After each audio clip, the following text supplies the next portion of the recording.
behalf of everyone watching in the Amazon arena and everywhere around the world, that doesn't stop them from fighting the way that they did in games 1 and 2. I totally agree here, but we got to talk about the later stages of the game between Fireflux Esports on blue side up against SRG on the red side, because I think towards the later stages of the game, I would imagine that Fireflux Esports scales better.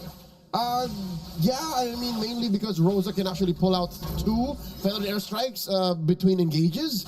And again, you can only really hearth guard once for the shock value. So after you pop out, if the fight doesn't last longer, then, you know, you're just out there throwing love waves. You're just gonna exist, you know? Yeah. You're just a heart guard, you're a heart guard bot, right?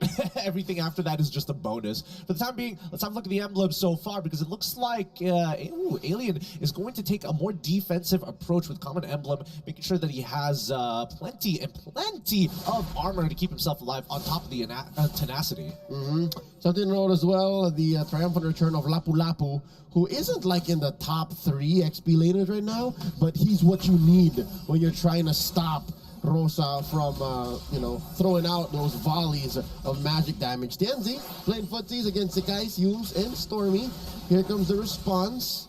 All right, goes and shuts down that Little Wanderer. Interestingly enough, we're still 20 seconds out from the first turtle. I think it happened, man. I hate to jinx it, but I think they slowed down. Yeah, I think both sides really want to make sure that, you know, they don't give each other much space. And now with Sunshine on this Ruby, hopefully they're going to be able to get everything done. Because when it comes down to that big team fight at the end of the day, right, I think Cram, he's going to be fine, but he's going to be very isolated for the rest of his team. They're technically taking these fights a man down. Yeah, but what that means is Selanor at least has a solution back, right? As soon as Rosa goes crazy, all right, I'm gonna come in, bravest fighter. If I can fight Apex 47, even before he pulls the trigger on the bloom, all right, take him down. And Crab's jumping into the bush, bravest fighter. I'm not 100% sure what the decision behind that is gonna be, but in the meantime, this very first turtle, honestly, gonna go real slow because again, both Roger and as well as the Link would much rather just power farm. Okay, luckily that again, theoretically mistimed ult that shouldn't be punished too hard because neither junglers are making their way towards the turtle just yet. And there you go. It's off of cooldown now, so he's fine. Yeah, I mean, the Bravest Fighter is a very short cooldown. It's pretty expandable. You can kind of just throw it out whenever you want. But let's see whether or not Fireflux Esports are going to be able to get this turtle, right? Previously they were, but SRG have, well, I hope that they've thought about the situation now. How exactly are they going to approach the fight? They want to take out TNZ, but at the same time have to dodge damage from Alien. Here we go. The jump in from Cram. The answer from Rosa.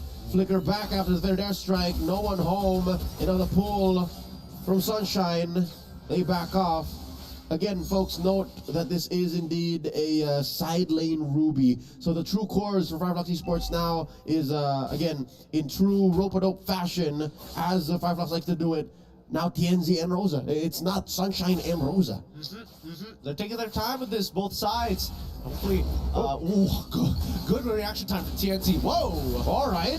Interestingly enough, they want to commit hard on that, and that's 4 sent over to take down TNZ. The response from Fireflux Esports is a better airstrike, but Selanor just lean hard into the aggression, taking down Rosa. One more time, maybe even able to 47, and they indeed do. 3, 4 none straight into that plate in mid lane. And Alien trying to do some damage control, stop the bleeding. Yumes gets pulled in. I'm offended. The onward, the takedown. Alien gets a kill, keeps going. The vengeance.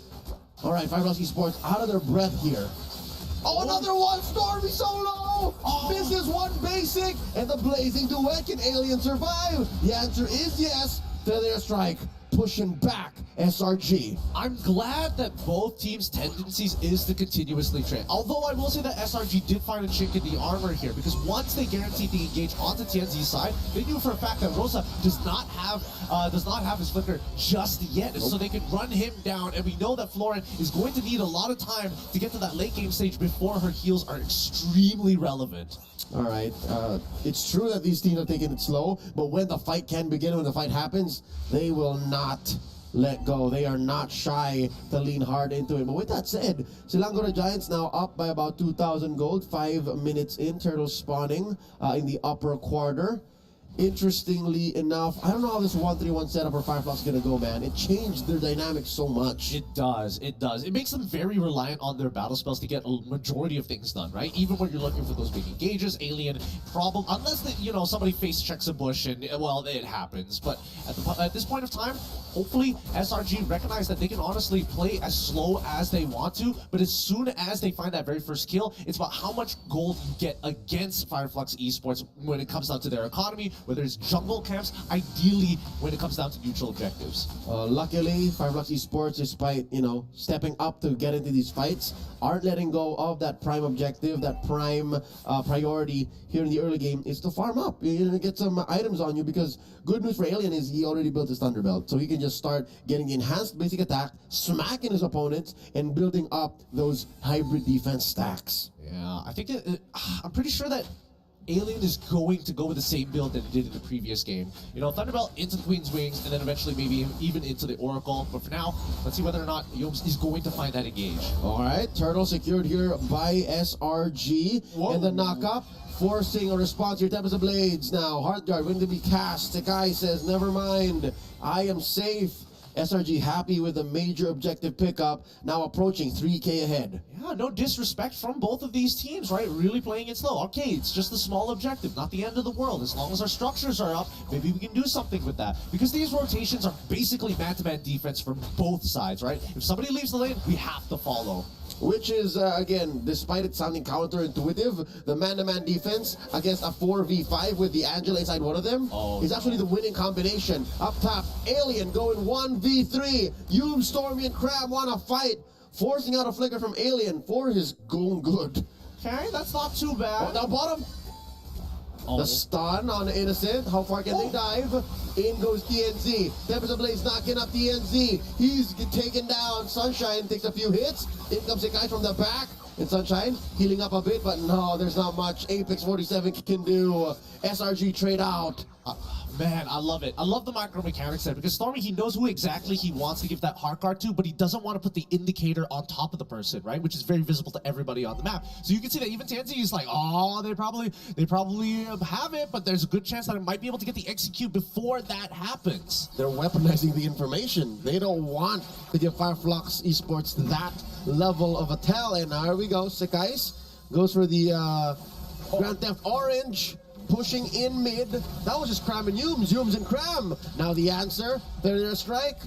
I think Rosa needs a little bit more firepower. Yeah, I mean, Rosa's been taking the brunt of the punishment here, always having to use his flicker every time he gets compromised on the position of his feathered airstrike. And Stormy, on the other hand, is like, I don't have to worry about any of these things. I just have to be a good team player. However, I will say that Cram quite ahead in the game. He may have lost his tier 1 on top side, but so far, he's been winning out these trades against Alien as soon as he uses that Bravest Fighter. All right, let's see again, another 3v1. Stormy throws out a Love Waves. From the back line, in comes Rosa. Tempest of Blades, taking down Alien. Now here comes the cavalry, and by cavalry, I mean the rest of Fireflux Esports.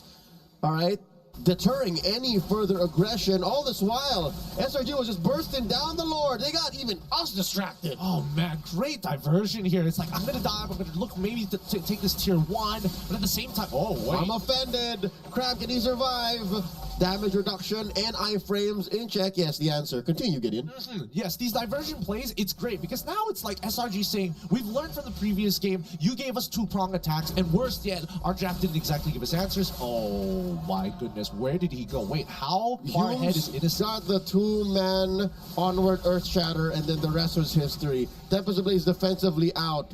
That's just how far ahead SRG is, man. 6K ahead, 6K gold. That's what? 2 items on each core. But that's what I was thinking. It was coming from Sakai's, not Innocent specifically. I guess he was max stack on top of it. We'll see in the item list in just a little bit, but hopefully, Fireflux are able to defend their inhibitors. They can't just give away these for free. This is uncharacteristic. I am not comfortable with the way SRG is dominating Fireflux Esports. Given how games 1 and 2 went, it's as if SRG is a whole nother team. It's as if Fireflux Esports forgot everything that happened in 1 and 2, because those were very close. This is far from it. Yeah, and a majority of the lead is actually coming from Innocent. He's got 8,000, he's 3,000 ahead of Sunshine at this point of time with a full Trinity build. Huge. I mean, oh, here we go. We'll talk about it later. The fight happens. Hughes gets taken out, and suddenly in the back line, they dive Apex 47. Say, guys, and Stormy, and say, guys, there is a blaze in the back looking for TNZ. Alien has already fallen. A 1-4-3. Massive gains for SRG. Huge gains, 2-10 so far as the kill score. 8,000 gold lead, damage dealt Claude as well as Lapu Lapu, both of the side lanes right at the break. All right, so we were saying how that's a huge 3K, 3,500 between Sunshine and Innocent, mainly because you're a fighter, right? You can afford to build semi-built items or halfway built items compared to Innocent, who has to build his Trinity, which he now has. Hence why he's dealt so much damage. I think that Fireflux Esports, if anything, they need Apex 47 to scale up quicker right now. Like, TNZ, he's struggling to get the farm, and yes, the dude is gonna, it's helping, right? His auto attacks really make the difference in these fights, but you're getting stat checked by people who are 9,000 gold ahead of you at this point in time. Yep, and here you'll see it again. Yeah, across the board, the only closest one we got is Rosa and Stormy. And that's a support mid laner on Stormy. So that's how far ahead SRG is now from Fireflux. It's kind of wild though. Maybe there is I don't know. Maybe going for a safe build, getting it like an early Winds of Nature, just to kind of protect yourself to drag this game out. But then again, you're deviating from getting it like your core items, which is too important to give up. All right, that is a definite possibility, and I think it's worth the money, right? The Wind of Nature, because really, what's the only thing that goes through your Wind of Nature proc? Quick Lord take here by SRG, Stormy skills. That's it, Stormy skills and the CC on Humes. But that aside, if the goal is to just stay alive, then the Wind of Nature is the answer. I mean, it's more manageable compared to like I'll take like 5 love taps compared to like getting 1 crit by Sakai's. Like, that's how much of a difference it's going to be. At this point in time, both teams still looking very calm, but calm before the storm. We'll see how they're going to try and pry open these inhibitors, and I think that Rosa, he's gonna be so careful with how they approach this. Me and calm before the storm, me. Oh. This is very similar to his MVP performance in game number 1, where he was very low-key, very quiet, and he's the one that really tilted the scales, tipped it over to SRG, and now he's doing the same again. As you mentioned, he doesn't want to reveal where the heart guard's going. So that just makes it all the worse. Instead of it being a 1+4, it's a 1+4 +1 +1 +1 +1. Like, it can be on anybody. It really can. And that's the Feather Airstrike to clear both mid as well as bottom waves. They still have the Lord crashing on that top side. And I guess their wave clear isn't that great. Their sieging isn't that great either. If they want to siege, that means they have to dive. And that's too big of a commitment. Oh, well, Cram seems to be eager about it. Humes flickering on out. Cram in trouble. Goes ahead, pops the heart guard, pops that inhibitor up top. Mid, next up on the docket. Lord wailing away at the base. Another feathered airstrike. Rosa cleaning up house. Fireflux Esports still in this. Yep, and SRG make the smart choice. Just we've already got 1 inhibitor. This is the very first Lord. Let's just back off. There's no need to do anything about it. And that's a purple buff going over to Sakai's. And at this point, right, SRG, it's about denying economy from Fireflux Esports. Because if Fireflux Esports get to that late stage game, they're going to outscale SRG entirely. Yep, and it's not enough that they're ahead. They have to put the opponents down. Because now you're looking at what? About 11K ahead? SRG? And they're taking away even the smallest of camps, man. Even this little rock boulder. It's like, right, you're mine. But they're taking their time with it too, look. He's just because they're freezing the waves. Yeah, they're freezing the waves. And Innocent wants to hold the stacks just in case somebody decides, hey, I'm gonna be a little cheeky and face check this. Instantly gets hit by all the shots coming in from Innocent at full Art of Thievery stacks. It's not a fun time. We've seen him like 3-tap somebody earlier. Yep, not while your items are like barely built up, right? Fireflux Esports currently only at 35K. You see the majority of them are about half built. So that's raw. That's what they call it. It's raw. It's very raw indeed. Fleeting time as well as the Flask of the Oasis already out for Apex 47. Hopefully he gets some value over the fleeting time, because in terms of like trading back and forth, we're not seeing Fireflux Esports actually securing those kills. They get low, but not securing the kills. And with that, I'm wondering if Fireflux Esports, by some way, somehow, man, survives after this Lord and keeps on going into the late game, will they eventually get secure? Will they eventually get the end and do something to SRG that's, you know, decidedly a good thing? I suppose, but it's already starting to look like checkmate angle, right? They've hit the wait. They want to fight this. Do they want to fight this? I mean, they've already used the conceal. They are going to try to rush out an angle from Fireflux, but yeah, no. Fireflux able to retreat and respect that engagement, especially from that weird angle, fast enough. Yeah, I think that's totally fine. At least Fireflux Esports, they can play from high ground, and that's okay with them. Coming back to the main point here, I think that SRG at this stage, with the lead that they have, they hit the checkmate angle under 2 conditions. 10,000 gold lead and a broken inhibitor. Now that the second Luminous Lord is starting to walk by, right, essentially SRG can technically overwhelm the base and go straight for the crystal if these minions start to bleed in. And they will bleed in. I think it's just a matter of time before even Rosa's ult will not be enough to clear out these waves. Cram and Yum catches a few hits, and no, interestingly enough, I think we're approaching that fulcrum, that apex of Fireflux Esports' power spike, where maybe they do survive. Maybe it doesn't cost them too much to actually just clear the waves and force out an odd angle from Selangor Giants. In comes Cram, and Yums, and Sikais, and the Blazing Duet inside the base. Innocent takes down the turret. Alien put down a quarter of his health, so is Apex 47. The Heart Guard onto the Marksman.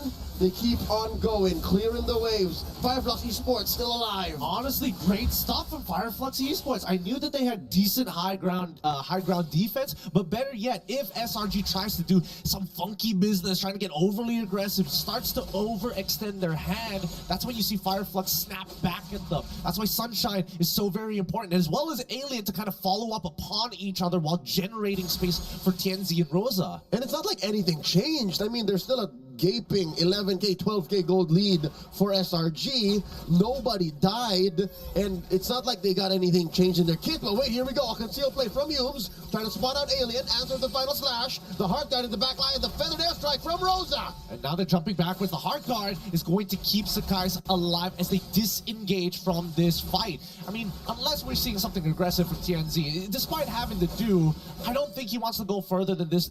The Lord's coming up in 48, so better not to die. Is this it? Is this that moment wherein after everything from Selangor Giants and Fireflux still standing, does Stormy just exist? Yep. All right. Now what, boss? Now what?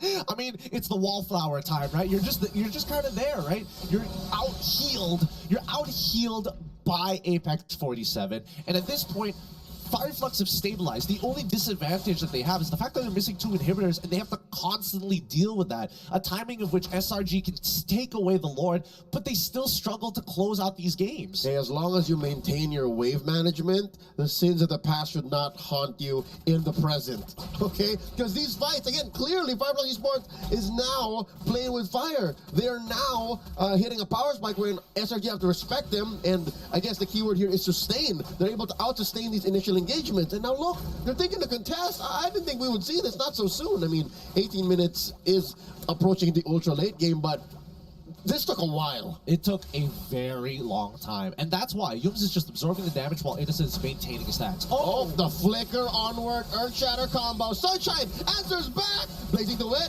on to Innocent after the Heart Guard. And they do take out Sunshine. Alien falls as well. The jump in from Cram. And that's about it.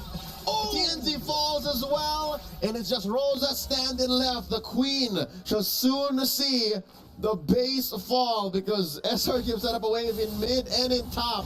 What can Rosa do? I mean, Rosa is going to have to try, right? But their airstrike should be coming back up at some point, but no, it's over. That's it. That's too much momentum. GG, well played to SRG. And what an incredible stance from Fireflux. Despite the entire game getting beaten down, they managed to stabilize, and just one singular bad fight and an incredible engage coming in from Yums just to put them out. The invincible Titans of Malaysia are now at match point, and I think you're right. Yums did the very perfect thing of taking them off of their footing. Like, for the first time, Fireflux Esports in this, almost 20-minute game, found their footing, and Yums said, "Nuh-uh, there's a crack right there."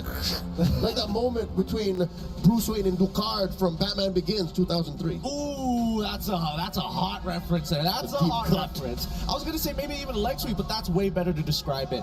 I think at this point, right? I think that SRG, it was a very small margin for them winning and losing, but I'll leave the analysts to break it down for you guys. Analysts, take it away. What if you don't want to? Yeah. Yeah, you can just watch this silently. No, let's bring it back to the. But yeah, we gotta talk about this game. We gotta talk about how Selangor Giants, they were able to actually increase the tempo very, very fast early and mid, but